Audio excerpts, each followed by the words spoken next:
We're here with Jeff and Julian, two heroes of the Battle of Rochester.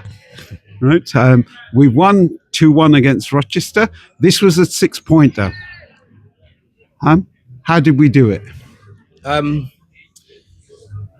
Well, I mean, this week in training, I sort of gave with the players a sort of emphasis to focus on tempo and desire, because I felt those sort of key ingredients were missing last week. And I said to the players, I feel we owe the fans a performance, because last week we didn't really turn up or really engage where we should have. Because the minimum you ask for is sort of work rate commitment, just winning your duels and sort of going from there. And I felt it was a bit too easy, and especially for some people traveled up the night before, some people, the train journey. So we thought we had to put something on, put a show on this week. And credit to the players. I said they applied themselves in training.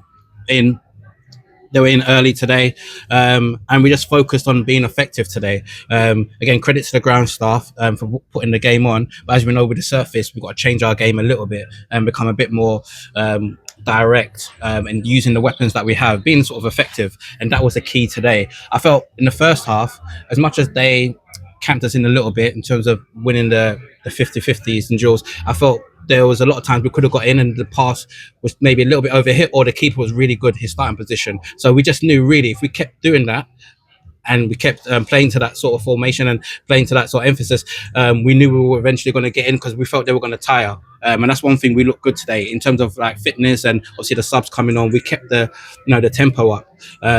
So I think it's a big win for the players in terms of it's a big game. Often in these sort of games, the margins are small, and we're often on the wrong side of it, even if we've performed well. But as I said, I feel I would like to think that this could be the start of something. If we can take that into the next couple of games, go on a bit of a run, and confidence can grow. And we've added a few, Jake coming in today, last couple of games, that little bit of energy, enthusiasm helps a little bit as well. So credit to the players for following the game plan, and we've got our just desserts. Okay. But look, let's break this down. It was a game of two halves. The first half, they dominated. And for the first, I think it was 25 minutes, we barely got out of our own half. And it looked like it was going to be a long afternoon.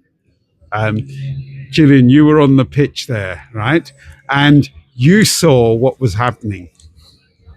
They were doing a high press, and they were really effective. And they end up scoring with their left back, who's a left footer, and he scores with his right foot. What were you thinking then? Wasn't happy, obviously. I think we got a little bit outfought in the first half. So obviously it's never nice when people come to your place and they're sort of the ones winning the first and seconds, because that's the one thing we would pride ourselves on as a minimum. You have to just give the hard work, especially when you've got all these fans that are cheering you on. So it was a bit of a wake up call for us. I think we did react at that point. We knew that there was plenty of time. We knew that if we started to play our game, we could easily win the game. So there's no panic. I didn't feel like anyone was really worrying or anything like that. We just knew that we needed to step up, and I think it was good just to get to half time, still 1-0, and then we regrouped, and then obviously it was a different game.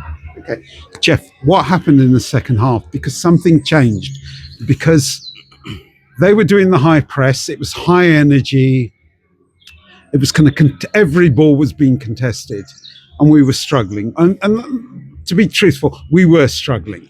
I think what we were struggling is that we were playing into their hands. I think a lot of times we were kicking a bit longer from Jack, and it was going to disrespect a few of their meatheads who enjoy that sort of game. So what we really needed to do was find our pockets. So what we changed was, instead of having one pivot with Briggs, we went with two. So Joel can now pick up the ball, because that was 1 versus 2. So there's an overload there. So now we can start building up attacks. And just our overall work rate, we brought Az on, Jake on, a bit of energy, Ross came on. Also, Louis competed well, but it just wasn't his sort of game. So we felt we could exploit them a bit more with Noah going through the middle, so a bit more pace down the sides. Noah even nearly got in, as you remember. for the Jake chance, I believe. So that's what we did really. As I said, we just changed it slightly. We was funny enough, we was just about to go to a 3 as well because we felt we could get them in the wide areas. They were playing a diamond, so again, if we play wing backs, we can sort of exploit the spaces here, and then with 2 forwards as well running in, we could get more joy that way. But then we equalised, so we said no, we're going to change it, and we're going to keep the width as high with Fred and Jake, and then as I said, just keep the energy up in midfield, change it around a little bit. And yeah, and as I said, I thought we were the only team in the second half that wanted to win it. Really, I think they settled quite early for the draw, so I think we got our rewards really because we weren't going to settle for the draw. But Jeff, you said they were going to settle for the draw. They were 1-0 up, and they looked good. They looked fluent. They also were getting the kind of running through the kind of the channels. We didn't seem to have a kind of response to what they were doing in the first half. So when you got the guys back into the dressing room, something changed. It was not just attitudinal, but it was also about personnel. Yeah, I mean that's what I said. I think tactically, as I said, we went to a double pivot. I mean, I wouldn't say they were fluid. I'll be honest with you. I think a lot of times they were getting in off our sort of mistakes. So sometimes we were playing in midfield and sort of that pass where obviously the instructions was to get it in behind. Sometimes we might play a square pass and obviously the surface not going to help us. And then they were getting in because I don't think there was pass openers up. Really, it was just they'll win a first ball, win a second ball, free kick. First ball, second ball, free kick. So that's really what we had to stop that sort of momentum. But I just think, look, I said to the players, I didn't really at halftime, it wasn't really a sort of grilling or anything. I just said, look, keep what we're doing. I think they will buckle because even the last sort of 10 minutes of the first half, I felt, well, they're sort of sitting back now. They're already look what the keeper was doing, time wasting already this early. So that's the mentality that they've got. Really, they were looking to settle for the 1-0 and thought they could see it out, but I thought we had too many weapons really to adjust. So and it's these sort of games where, as I said previously before, we're often on the wrong side of it really, and it was good to be finally on the right side of it because some performances in these games we've done enough to maybe get a draw or even win, but we just haven't had that little bit of quality. So it was good at 1-1. No, Jules obviously getting in there, we needed that to go in, and that bit of composure. Again, 1-1. There was only one team there. You saw their body language at 1-1. There was, again, they're trying to hang on. And we had the emphasis. Even 5 minutes of injury time, we still were going for it. Jack was trying to get the ball. Sam was pushing up. Tammy, when he came on, when he was at left back, was ascending. So we knew we just had to sort of keep going, and eventually something would drop for us. And the real bit of quality, as I said, from Jake, turning something out of nothing and delivering in the right areas, and Jules arriving as he does best. It was well deserved, and the celebrations at the end, Okay. what we want. Julian, first goal. I'm now reliving this.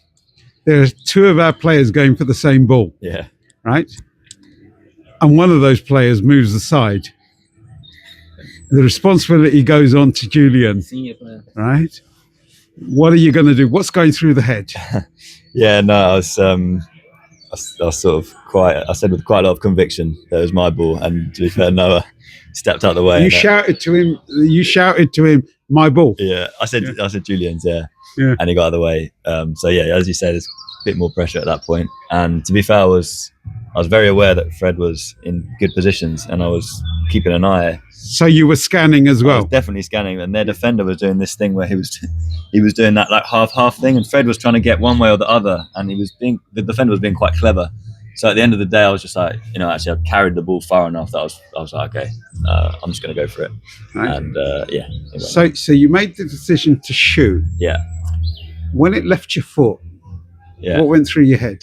I felt confident when I left my foot, whereas with the second goal, I felt a little bit less confident, to be honest, because I didn't make the best contact. And sometimes those ones where you make too clean a contact, actually, it sort of like can go too straight or too into the keeper. So I think I just slightly like scuffed it, and that sort of set the keeper off the wrong way. And that was important. I think it was, yeah. A little bit in that one.